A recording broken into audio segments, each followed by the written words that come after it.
Y hemos escogido este movimiento parabólico para nuestro proyecto porque es el movimiento que recoge los demás movimientos. Para hacer movimiento parabólico, usted tiene que saber movimiento lineal horizontal y tiene que saber movimiento lineal vertical. El movimiento parabólico es la suma de los dos movimientos anteriores y por eso era sobre este tema que teníamos que hacer nuestro proyecto de aplicación.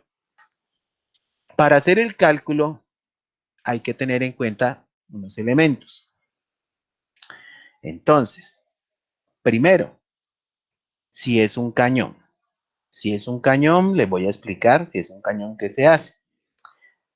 Se hace esta gráfica que aparece aquí, así como está. Usted coloca una imagen de su cañón que usted hizo, la coloca con la parábola, lo va a probar allá en su casa, vuelvo y les repito, mientras usted está haciendo la prueba de su cañón, no se olvide de estar tomando fotos o de estar filmando, porque eso le va a servir cuando le toque hacer el video de sustentación. Toda esa información que usted grabe del paso a paso, cuando usted lo hizo, de las pruebas que usted le hizo hasta que le quedó pues como tenía que ser, ¿no? Listo, son 4 datos que usted debe sacar cuando está trabajando el movimiento parabólico en su casa. Primer dato que usted debe tener, la distancia entre el cañón y el lugar donde cae la bola o el objeto que usted va a lanzar con su cañón. Usted debe medir esa primera distancia y en su dibujo que usted hace, que lo va a anexar al formulario fase 1 en la pregunta número 9, ahí usted va a colocar este dato como X y lo va a medir en metros. Va a decir, profesor, desde acá el lugar de mi cañón, donde lancé el objeto, hasta donde cayó, midió, no sé, 1.5 metros o 80 centímetros, los convierte a metros, ¿no? 0.8 metros. Hace la conversión a metros y coloca en su dibujo, a mí me dio X igual tantos metros. Segunda medida que va a tomar. La segunda medida que usted va a tomar es lo que llamamos entonces la altura. Entonces usted va a medir cuánto subió ese objeto que usted lanzó. Cuánto sube. Y esa medida la va a tomar con una regla o con un metro, como usted quiera, va a tomar esa medida. Esa medida va a recibir el nombre en nuestro dibujo de Y. Y la va a tomar también en metros. Usted la va a tomar en metros. Entonces, ya tiene 2 datos que son importantes en el cálculo. Esto es cuando usted lo experimenta en su casa. Usted lo experimenta, lo graba, lo filma, toma la medida desde donde cayó, desde donde inició hasta donde cayó. Eso lo va a llamar X. Toma la medida de la altura, cuánto subió máximo. Eso lo va a llamar Y. Va a tomar también la medida del ángulo de inclinación que usted le colocó a su cañón y eso depende de cómo usted lo hizo, de qué ángulo lo dejó. Cada uno lo puede dejar del ángulo que quiera, eso es libre. Usted le coloca esa medida se la vamos a colocar aquí en el dibujo y se va a llamar el ángulo teta y se va a expresar en grados. Usted coloca con su transportador, profe, mi cañón yo lo hice de 40 grados o de 50 grados, no sé. Usted decide de cuántos grados lo va a hacer. Y la última medida que debe colocar es la medida del tiempo. Entonces, para eso necesita un cronómetro para medir el tiempo que se demoró desde el momento que usted disparó el cañón hasta el momento en que el objeto que usted lanzó tocó el piso. Entonces, eso lo mide usted con el cronómetro de su celular o con otro cronómetro y ese tiempo lo mide en segundos. Son estos 4 datos que usted me debe colocar allá en el formato formulario fase 1, pregunta número 9, ¿Cuántos grados hizo usted de construcción de su cañón? ¿Qué altura subió el objeto? ¿Qué distancia horizontal alcanzó? ¿Y cuánto tiempo se demoró haciendo eso? Esos 4 datos van a ser los datos de entrada del cálculo que usted va a presentar. Entonces usted coloca datos de entrada. ¿Cuáles? El ángulo con el que usted construyó su cañón, la altura que subió el objeto que usted lanzó, la distancia horizontal que alcanzó el objeto entre el punto de lanzamiento hasta el punto que tocó el piso y el tiempo que se demoró en hacer esa parábola, esa curva. Con esos 4 datos, usted se va a sus ecuaciones que ya las tiene desde la semana pasada, que ya se las sabe, que yo le expliqué de dónde eran.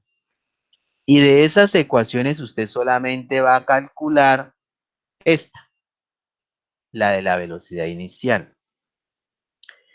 Y solo la va a calcular con el signo negativo. ¿Eso qué quiere decir?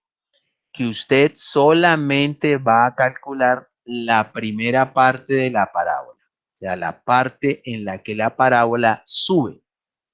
Solamente va a calcular la mitad de la parábola. Solamente va a calcular esta mitad, hasta aquí. Esto es lo que yo necesito que usted haga de cálculo.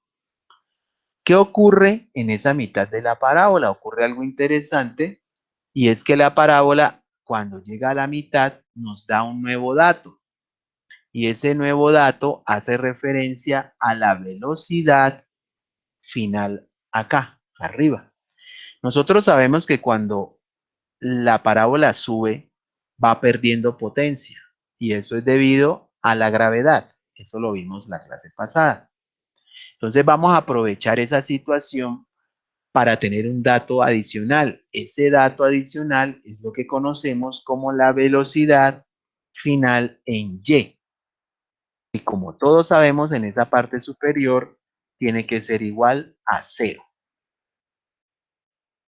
¿Sí? Porque ha ido pasando desde su mayor impulso, que es su velocidad inicial, la fuerza con la que sale, y la gravedad le ha ido quitando, le ha ido quitando, le ha ido quitando hasta que la volvió 0 acá en la parte superior.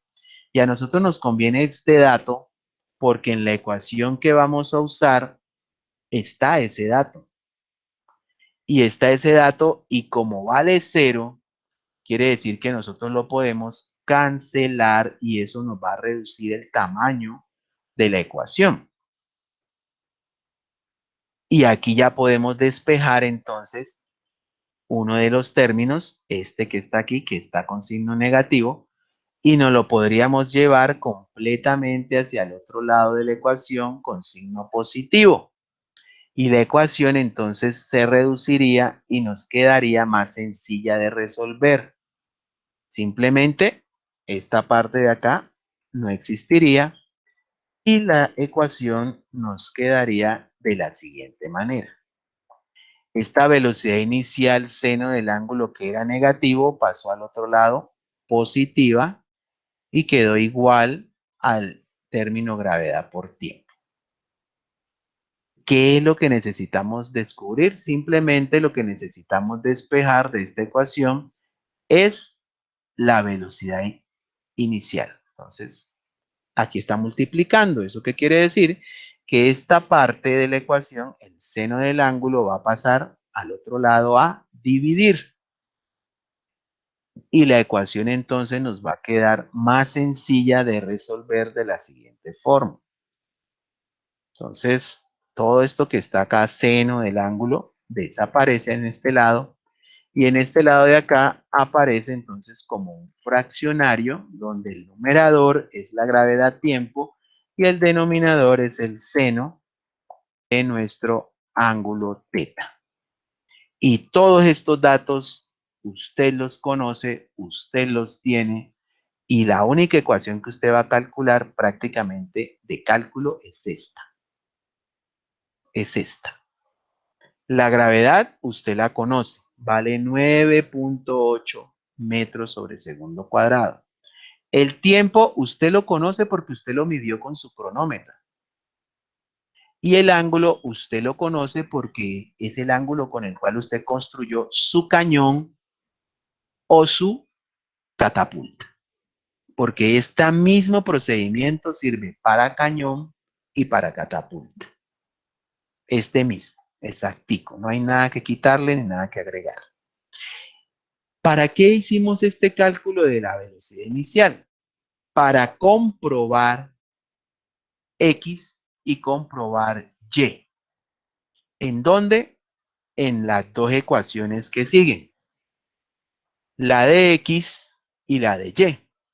Recordando que en Y solo estamos calculando la parte que sube, o sea, la parte donde la gravedad le quita potencia a la velocidad, ¿no?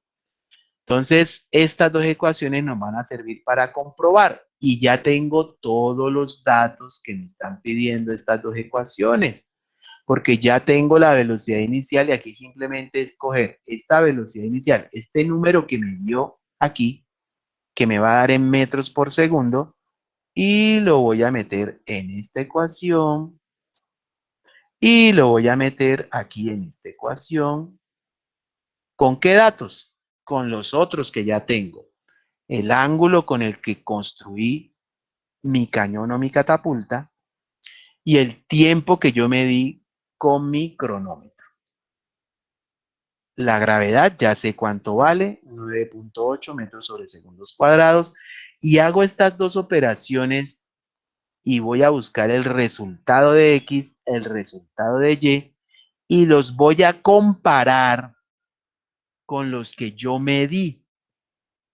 Yo medí una Y, una altura, medí cuando estaba haciendo mi experimento.